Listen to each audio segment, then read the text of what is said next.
혹시 그런 생각 해보신 적 있으세요? 실험실에서 일어난 아주 작은 화학 반응 하나가 전 세계 산업과 농업의 판도를 완전히 뒤바꿀 수 있다는 거요? 오늘 바로 그 놀라운 이야기를 해보려고 합니다. 자, 이 말은요. 1905년 노벨상 시상식에서 나왔던 건데요. 오늘 우리가 다룰 이야기의 서막으로는 정말 이보다 더 완벽할 순 없겠죠. 역사상 가장 영향력 있었던 실험실 발견 중 하나가 바로 오늘의 주제거든요. 네, 그럼 본론으로 들어가서 당시 과학자들이 마주했던 핵심 문제부터 한번 살펴보겠습니다. 그 시절 세상은 단 하나의 아주 귀하고 엄청나게 비싼 천연 색깔에 푹 빠져 있었어요. 그 색이 바로 인디고였습니다. 뭐랄까, 그냥 염료가 아니라 염료의 왕이었죠. 주로 인도에서 자라는 식물에서만 얻을 수 있었는데 이 독특하고 깊은 파란색을 얻기 위해서 서양에서는 정말 어마어마한 돈을 쏟아부었습니다. 자, 이 딜레마를 한번 보세요. 한쪽에는 식물에서만 얻을 수 있어서 비싸고 양도 한정적인 천연 인디고가 있고요. 다른 한쪽에는 만약 이걸 흔해 빠진 산업 폐기물 콜타르에서 만들 수만 있다면 그럼 무제한으로 아주 값싸게 공급할 수 있게 되는 거죠.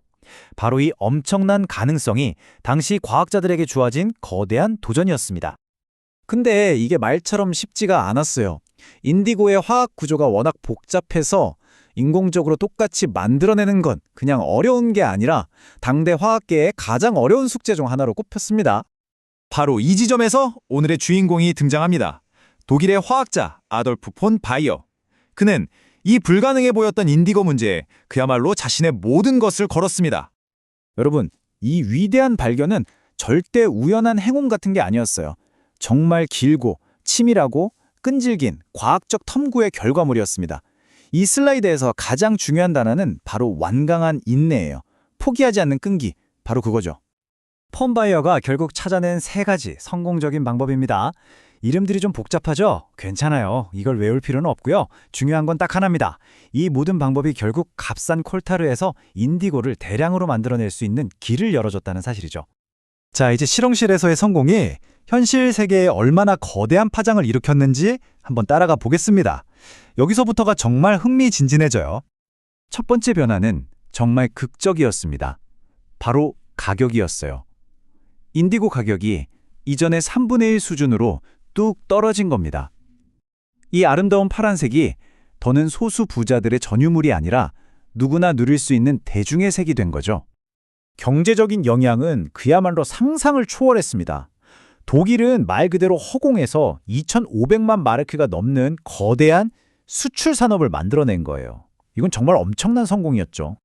이 인상적인 문구가 보이시죠? 독일의 성공은 이야기의 끝이 아니었습니다. 이 발견이 멀리 인도의 겐지스 강도까지 어떤 예상치 못한 결과를 가져왔을까요? 한번 상상해 보세요. 합성 인디고라는 강력한 경쟁자가 나타나면서 인도의 인디고 농업은 그야말로 뿌리부터 흔들렸습니다. 여러분이라면 어떤 변화를 예상하시겠어요? 정말 놀랍게도 그 결과는 인도의 수많은 사람들에게는 오히려 축복이었습니다. 인디고를 더 이상 심지 않게 된 그 광대한 농지가 이제 그들을 먹여 살릴 곡식과 식량을 키우는 땅으로 바뀐 거죠. 파괴가 아니라 새로운 기회가 된 셈입니다. 물론 인디고 합성은 폰 바이어의 가장 유명한 업적이 맞습니다. 하지만 그게 그의 위대한 과학적 유산의 전부는 아니었어요. 빙산의 일각이었을 뿐이죠. 푸탈레인 염료 발견에서부터 트리페닐 메탄 연구까지 그는 정말 화학계 전반에 엄청난 영향을 미쳤습니다. 단순히 새로운 물질을 만드는 걸 넘어서 화학이란 학문 자체를 한 단계 끌어올린 거죠. 특히 이 지환적 화합물 연구가 정말 중요한데요. 이걸 쉽게 설명하자면 이렇습니다. 당시 유기화학은 마치 기름과 물처럼 서로 섞이지 않는 두 개의 큰 분야, 지방족과 방향족으로 나뉘어 있었거든요. 폰 바이어는 바로 그 둘을 연결하는 다리를 놓은 겁니다. 덕분에 이전에는 상상도 못했던 새로운 연구와 합성의 길이 활짝 열렸죠. 이 타임라인을 보면 그의 길고 혁신적인 경력이 한눈에 들어옵니다. 수십 년에 걸친 끈질긴 연구가 결국에는 화학계 최고의 영예인 노벨상으로 이어진 거죠. 여기서 우리가 주목해야 할 점은 노벨위원회가 그의 업적 전체를 인정했다는 거예요. 그러니까 실용적인 산업 응용 분야뿐만 아니라 아주 심오한 이론적인 진보까지 그의 공헌이 다방면에 걸쳐 있다는 걸 제대로 알아본 거죠.